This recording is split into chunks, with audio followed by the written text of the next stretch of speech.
and welcome to UC Today. I'm Susie Harrison, Senior Content Editor, and today I'm delighted to be joined by Dominic McDonald, who is CEO of ULAP. So thank you for joining me, Dom. Thank you, Susie. Always a pleasure to be here with you. So today we're going to be discussing ULAP Voice in emerging markets, a $1 million connectivity pledge with ITU.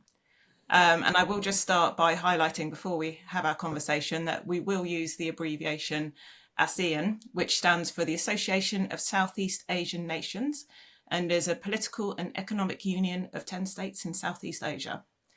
So with that in mind, can you describe some of the challenges faced by communities across ASEAN in achieving equitable access to digital communication, and why have these markets been overlooked by larger B2B providers? Yeah, I think really from the onset, we're talking about a population that's over 500 million people.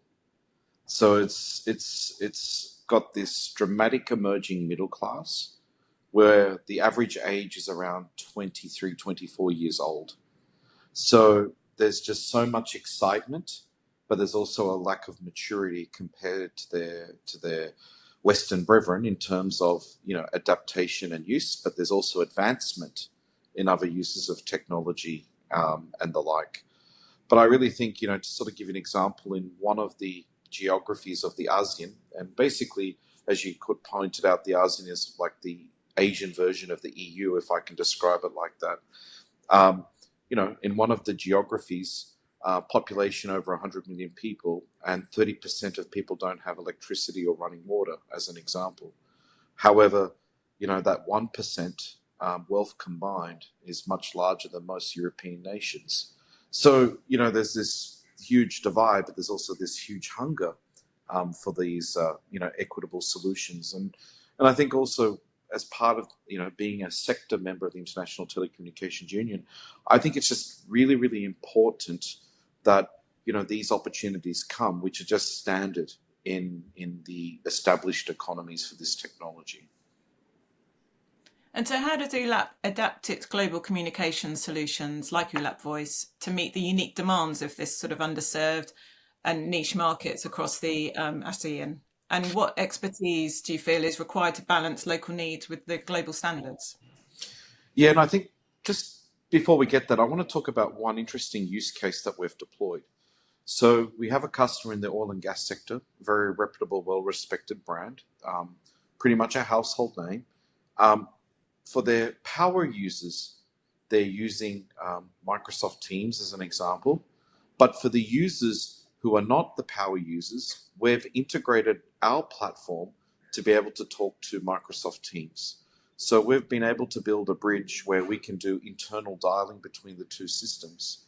So, in that use case, there are many employees that don't use a laptop or a computer at all. They're people on the floor or at a digging well or something like that need access to a phone, but they don't necessarily are in front of a computer like a power user. So that use case is very common. Another one is, manufacturing or warehousing. So you've got a manufacturing plant where there's 10,000 employees, 9,900 are on a factory floor where they don't actually need, those power solutions. So we've been able to bridge those two solutions together, where, we're able to bring a Zoom and an ULAP Voice or Teams and an ULAP Voice and the like, where they can coexist. Or a customer goes, hey, I want the cost saving of an ULAP Voice because it doesn't come with all of the bells and whistles or some of the other solutions which 90% of the customers in the region don't use. Right, okay. So what are some of the infrastructure challenges that you face and in deploying ULAP Voice in these regions? And can you share examples of how ULAP has tackled these challenges to ensure connectivity in areas with limited or outdated infrastructure? Yeah, look, that's a really, really interesting question. It's rudimentary connectivity. So in many of these jurisdictions, in large populated areas, the internet is excellent, but once you're going to dispersed geographical remoter locations, it's very, very poor connectivity.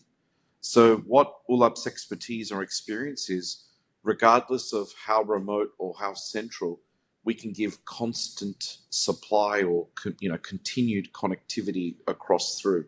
So one of the things, when you have a unified communications platform, you need the connectivity to go with it when you move to the cloud.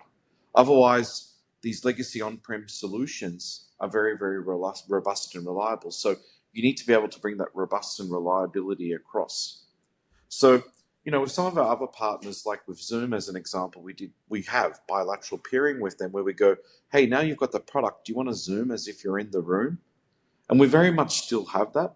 However, the differentiator is we have our solutions built in those jurisdictions or in those countries.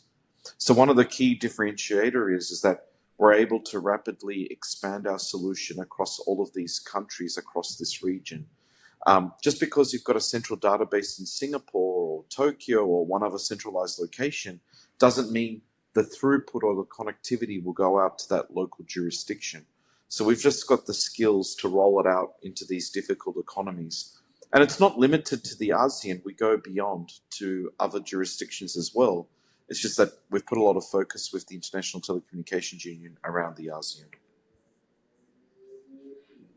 And what tangible outcomes have you seen for local communities benefiting from ULAP's connectivity solutions? And can you provide some examples of how access to flexible voice and data services has transformed businesses or daily life in these communities? Yeah, look, thank you for that. So another really good one about that is, ULAP Voice is, being used for certain communities to provide emergency services, as an example. So one of the countries in Southeast Asia is the Philippines, and the Philippines is now looking about centralizing their 911. So it's about how do you route to all of these different local government units where the management of emergency services is dispersed to local government. And this is not uncommon in Southeast Asia. So our solution can easily and flexibly work with those different communities. Also, too, we're working with a number of governments as part of our pledge, our US $1 million pledge to the ITU, where they've taken up the subscription at no cost to them to provide services. Why?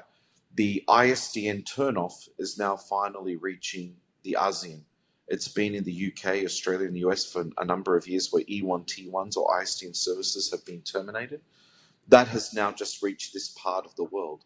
So customers have these legacy platforms where it's very expensive to upgrade them. So this gives them a solution to be able to replace that with our solution without paying the premium of a more expensive offer. Great. And what is ULAP's long-term vision for the telecoms landscape in ASEAN? And how do the initiatives like the $1 million connectivity pledge support this vision? And what can we expect next from ULAP in its mission to bridge this digital divide? Yeah, so I think there's a really important theme here, and this is coming soon. And obviously, I've shared a lot about AI, and I've shared our thoughts around it. But the ITU has been really pushing about ethical AI, and let's call it ethical automation, because AI is just a word that's been spun in many different ways. But automation, I think what's really, really important is how do we bridge that divide? So that's a really important starting point about this. But I think really for us is that the realization for businesses is there's always going to need a voice or telephony option where people need to call in, whether it's procurement, HR, payroll, and other services where people need to call into a business. I think really for us, what we're seeing moving forward is what we're developing here is now being brought back into the developed economies. So, we are bringing ULAP Voice outside of our, jurisdictions of where we've started, back into those economies where we go, hey, do you have a business where you need to mix and match?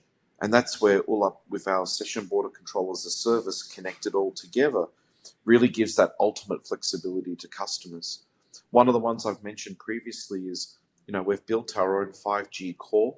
So we're going to a full FMC solution. So bear with me. One of our key differentiators from our other vendor partners or other solutions is we are a licensed telco.